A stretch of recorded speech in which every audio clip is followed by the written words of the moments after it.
আমার নবী যদি পেটে দুইটা পাথর বাঁধতে পারে, আমার পেট তার চাইতে বেশি দামি না? আমার নবীর দাঁত যদি শহীদ হতে পারে, আমার দাঁত তার চাইতে বেশি দামি না? আমার নবীর গালে যদি চড় মারা হতে পারে, আমার গাল তার চাইতে বেশি দামি না? আমার নবীর চেহারায় যদি থুতু মারা হতে পারে, আল্লাহর কসম আমার চেহারা তার চাইতে বেশি দামি না?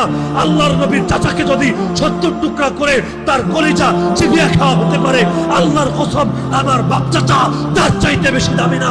আরে আল্লাহর দ্বীনের জন্য যদি আল্লাহর নবীকে কাবা ছাড়তে হয়, মক্কা ছাড়তে হয়, পবিত্র ঘর ছাড়তে হয়, আমার ঘর, আমার এলাকা, আমার দেশ তার চাইতে বেশি দামি না? আমার মসজিদ, আমার মাদ্রাসা, আমার খানকা তার চাইতে বেশি না?